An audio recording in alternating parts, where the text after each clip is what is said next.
Okay, shalom sa lahat. Magandang hapon. And this afternoon, we will be continuing, pagpapatuloy natin yung ating discussion ng Sha'ar Habitakon or the Gate of Trust by Rabbeinu Bachya Ibn Pakuda. And this is from the teaching of Rabbi Michael Skovak, and of course to be presented to you by yours truly, in the Guide of B'nai Noah Congregation Philippines. But before that, gaya ng ating ginagawa, we always dedicate first yung ating pag-aaral sa Refuah Shlema or total recovery and restoration of health to those who are sick, yung mga may sakit. Meron tayong kakilala, mag-anak o kaibigan, atin ngayong isipin ang kanilang mga pangalan at i-dedicate itong ating pag-aaral ngayong hapon para sila'y gumaling ng lubusan. At sa ating mga sarili, ating hilingin din na sana ay tayo'y gabayan ng ating Panginoon, na maging madali ang ating pag-intindi at hindi natin madaling makalimutan ang mga itinuturo sa atin ng ating mga guro, ng ating mga rabbi, tungkol sa Torah at tungkol sa kung paano mamuhay bilang isang B'nai Noah. So, last session, number 18, we've started discussing about chapter 3 of the Gate of Trust or Sha'ar Habitakon from the famous work of Rabbeinu Bachya Ibn Pakuda called The Duties of the Heart. So, Kovos Halibavos in Hebrew. So, Rabbeinu Bachya said that this is the third chapter of the Gate of Trust is considered as the meatiest, yung pinaka-malaman na paksa dito sa ating kabuuhan ng Gate of Trust. So, Rabbeinu Bachya Ibn Pakuda discussed so far that in order to truly put our trust to God, we must have 5 qualities para daw totohanan na tayo ay makapagbigay ng trust, or sinserong tiwala sa ating Panginoon. Dapat meron tayong 5 mga qualities. And the first quality, yung pinaka-importante, yung una, is that we must believe and clearly understood that God has these 7 qualities that we discussed in the previous chapters, in chapter 1 and chapter 2, that makes Him worthy of our trust. So, gaya nating napag-usapan or na-discuss na if we are going to trust someone or anybody, kailangan meron din siyang 7 katangian na dapat na nasa kanya lahat. So, ano itong 7 katangian na hindi nakikita na buo sa isang tao, So, merong tao na merong mga katangian na ilan, But it's only Hashem, it's only God na merong buo, or kompleto na 7 katangian. So, ano itong mga 7 katangian? So, una, yung ating pagbibigyan ng ating tiwala, buong tiwala, ay dapat ay mahal tayo ng kung sino man yun, So, ang pangalawa naman is dapat kung saan tayo, kahit nasa malayo, ay kaya niya tayong tulungan. Yun yung isang mahalagang katangian niya, na kahit hindi tayo magkasama ay kaya niyang tulungan tayo, no? Kahit nasa tayo ay malayo. So ang pangatlong katangian ng isang or anybody, someone na ating bibigyan ng ating tiwala ay siya ay isang makapangyarihan, no? At talagang sobrang talino na hindi karaniwan, no? Sa mundo, no? He is stronger and clever than everyone or anyone in this world. So he can find solutions to problems that seem impossible to solve. So yung mga imposibleng mga problema ay kaya niya tayong bigyan ng solusyon sa mga ganun. So if you know somebody who is kayang gawin yun, so he is worthy of our trust, no? Yung ibig kong sabihin is yung that someone is talagang may dunong, no? Yung napakagaling na at saka napaka malakas upang tayo ay tulungan, no, sa mga mabibigat nating problema. Okay, so ang pang-apat naman is alam niya kung ano talaga yung kinakailangan natin, no, or ano nararapat sa atin, no. He knows what's best for us and more than we know ourselves. Sino ba yung ganun, no, na alam ang ating pagkatao simula bata pa hanggang tayo ay tumanda, no? Simula tayo ay nasa sinapupunan ng ating ina hanggang sa tayo mamatay, no? So sino ba yung ganun na nakakaalam kung anong pangangailangan natin? So obviously hindi yun makikita sa isang mortal na tao, no? So yung susunod naman is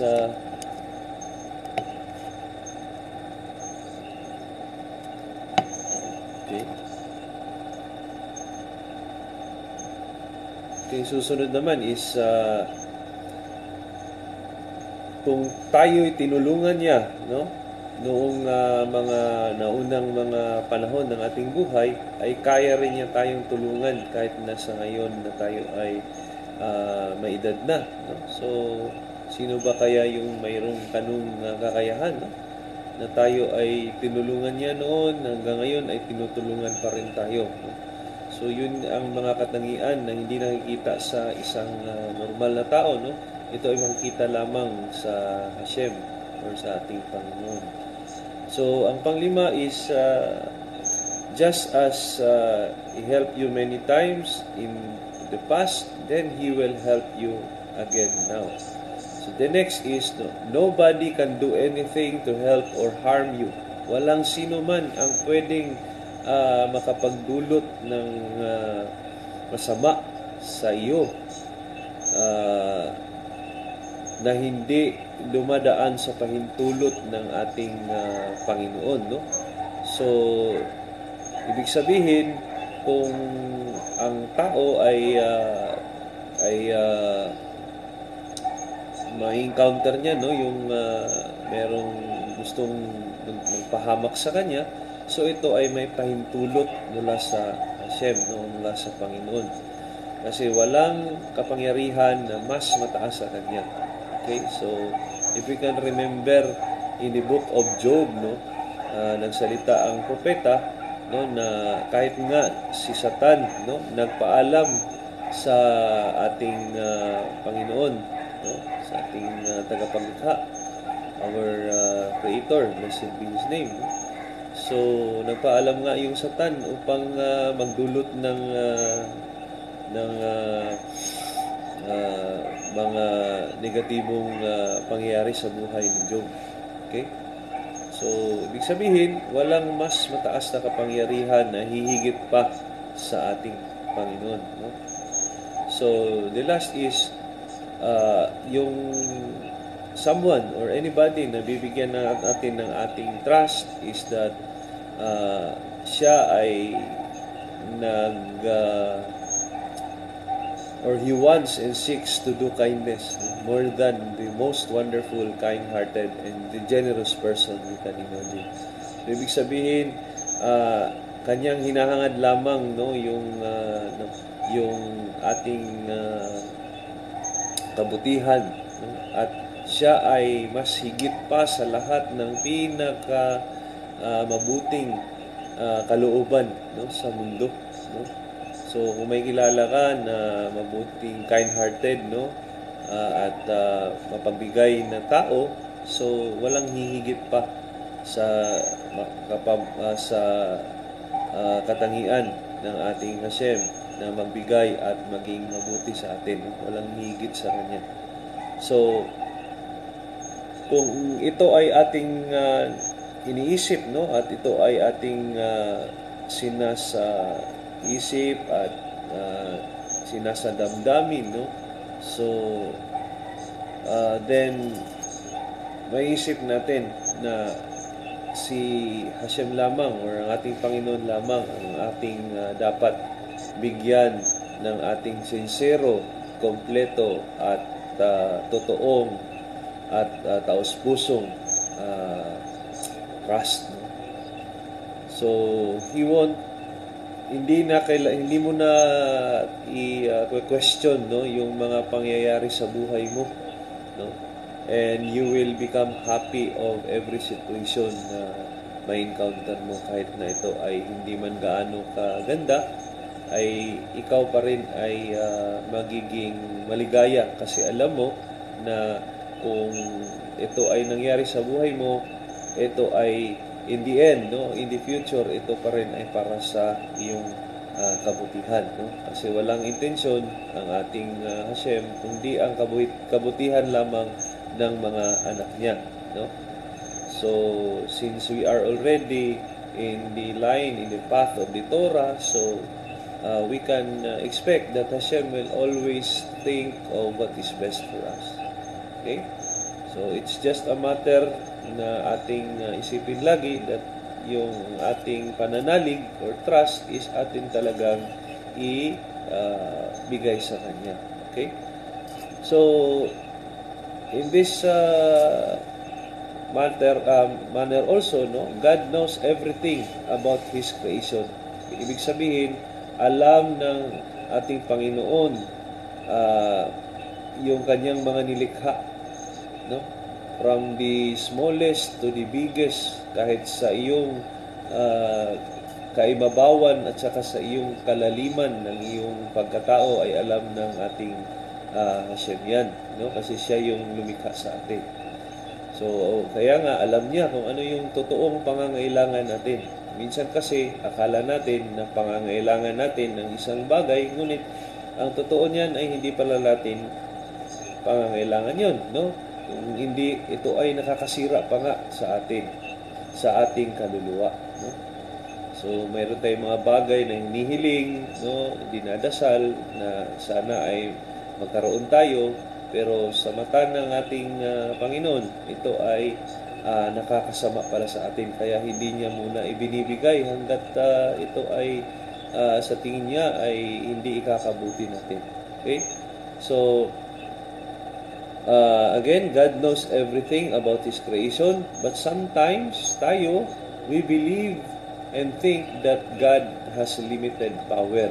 Kaya hindi tayo nagbibigay ng totoong tiwala at pananalig sa Kanya dahil akala natin hindi niya kontrolado yung mundo.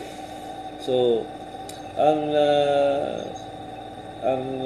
paksang ito ay ini-express, no, ng sa words ng prophet Isaiah, no, in chapter 40 verse 27. Again, Isaiah 40 verse 27, it states that why do you complain? Sabi ng Isaiah sa mga Israelita, no? Sabi niya sa mga Hudyo, sa mga Jews, why do you complain, Jacob? Why do you say, Israel, my way is hidden from you or from the Lord? So pag sinabi kasing Israel sa ganitong pananalita, it refers to the whole nation of Israel, no? Because they are from Jacob, no? And Jacob is also Israel. So sabi dito Sabi ng kinumpronta ng Propeta Isaiah yung mga Israelita. Uh, why do you complain?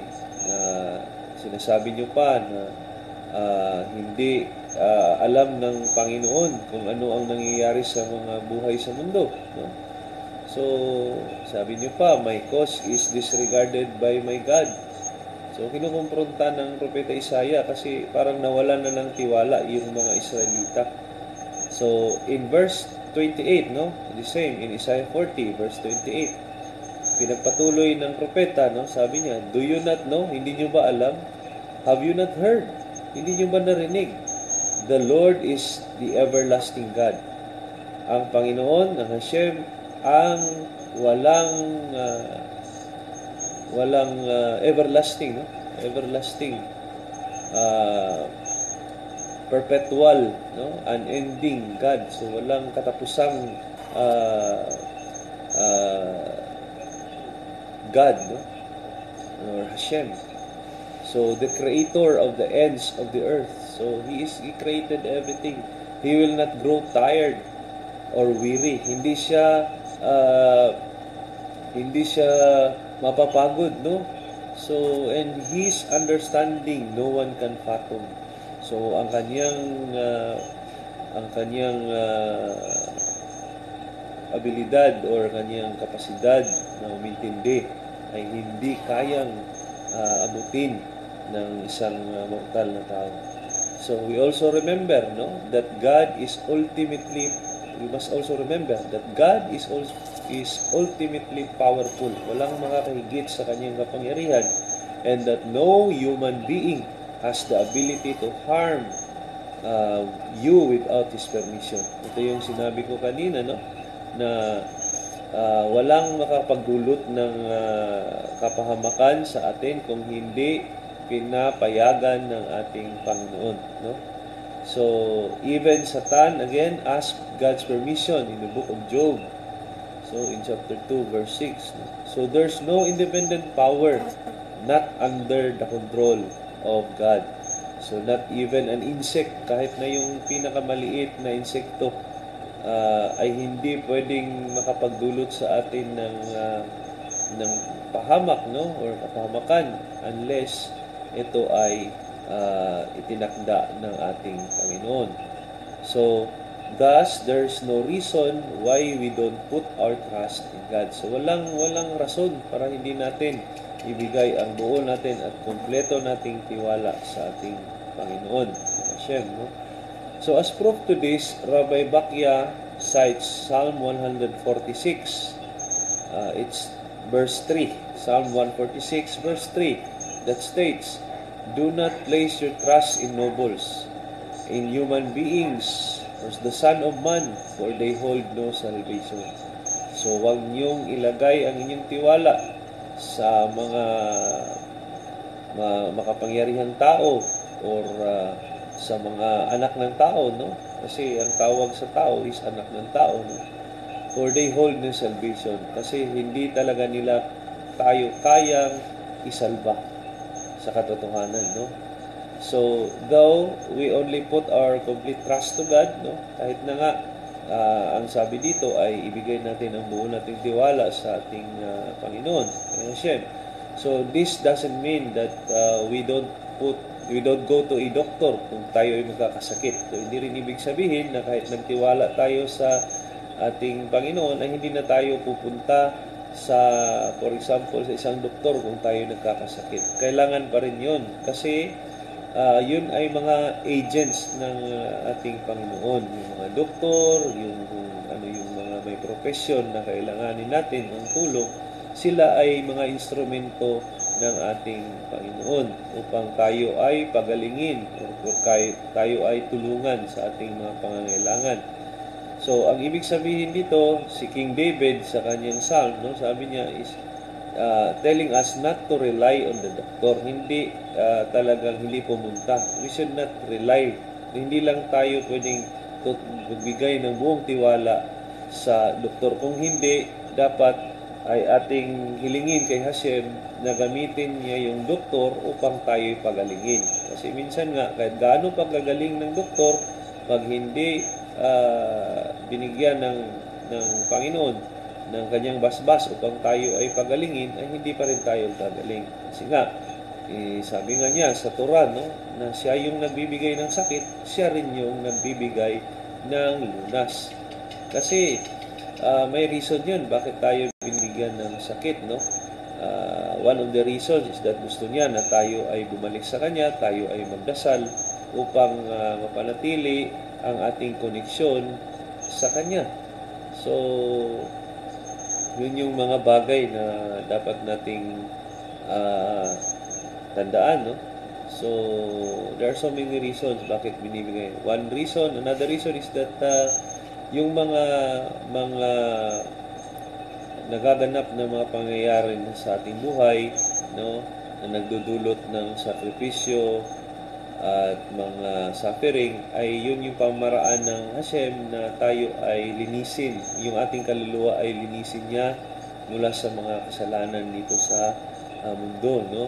Kaya pag nagkaroon tayo ng mga ganong klaseng pangyayari, is magpasalamat pa rin tayo kasi tayo ay kanyang tinulungan upang tayo ay gumaling.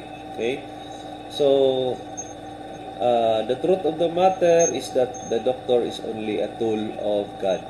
The next quality of Hashem that we should remember is His limitless compassion. So, walang limitasyon ang kanyang kabutihan, no? Ang kanyang pagmamalasakit, compassion, at saka yung kindness, even to those who are not deserving. Okay? So, kahit na ikaw ay hindi deserving sa kanyang tulong, ay tinutulungan ka pa rin niya. Kahit na ikaw ay nananampalataya sa ibang mga Diyos-Diyosan, dahil kailangan mo ng tulong, tutulungan ka pa rin niya. No? Dahil ikaw ay anak niya. Dahil ikaw ay galing sa kanya. So, it's just a matter dahil hindi ka talaga totoo sa kanyang pananampalataya sa kanya. So, meron pa rin din yung corresponding demerits, no? So, ganun pa rin yun. Meron ka pa rin haharapin na kaukulang paghaharap niyan kasi specific yung sinabi niya sa Torah, no? In Exodus 20 and Deuteronomy 5, sabi niya na hindi kayo sasamba sa ibang Diyos-Diyosan, no? Or hindi kayo sasamba sa ibang Diyos dahil ako ay siloso. Okay? So, gusto niya, siya lang yung ating sambahin. Yung nag-iisang Diyos ng Israel, no? Ang nakapangyarihan, the Holy One, blessed be He. Siya lang, siya yung lumikha ng mundo, siya lang lumikha ng tao, siya lang lumikha ng lahat. Siya yung sinamba ni Adam, siya yung sinamba ni Noah, siya yung sinamba ni Abraham, ni Isaac at ni Jacob, no? So kung sino man siya, siya yung totoong ating Panginoon. So hindi dapat sumamba sa iba, no? Kaya kahit na tayo ay maging makasalanan tungkol doon, no? So lalo na kung iba yung ating pananampalataya, ay still tinutulungan pa rin tayo kahit tayo ay undeserving. Okay? So, some will give up, will help you. Yung iba kasi, yung mortal na tao, no? Tutulungan ka, pero ang iniisip nila dahil meron silang makukuha sa iyo. But God help you even when you are still a fetus. No? Minomonitor niya, no, yung pangangailangan mo kahit na noon pang napakaliit mo pa sa loob ng sinapupunan ng iyong ina. So, wala nga siyang assurance na ikaw ay magiging loyal sa kanya, pero tinutulungan ka niya kahit wala siyang makuha sa iyo. So, yun yung kaibahan ng ating Panginoon at ng mga mortal na tao. So, again, we should only put our trust and we should only rely to God, no? And not to give our complete reliance to a mortal person. Okay? So, the help we get from Hashem is from a total and complete kindness. Ito ay mula sa isang taos-puso na pagmamahal bilang Ama. So, doon lang muna tayo, no? Hanggang doon muna tayo yung di-discuss natin sa session number 19. And I hope gina-review nyo yung ating mga previous lessons from session 1 to session 18 kasi mahalaga yun upang tayo ay maging maligaya, tayo ay magkaroon ng kapayapaan sa ating sarili, no? Upang yung buhay natin ay maging maligaya kahit na kung anong estado tayo, may pera man tayo o wala, maligaya pa rin tayo kasi alam natin na mahal tayo ng ating Panginoon. Okay? So, for those who are listening here in Facebook, no, yung mga kaibigan natin at tagapagpakinig, no, I hope you all the best and I hope for your peace and blessings from the Almighty, from the Creator of heaven and earth. Shalom, be shalom, and Litraut. See you again.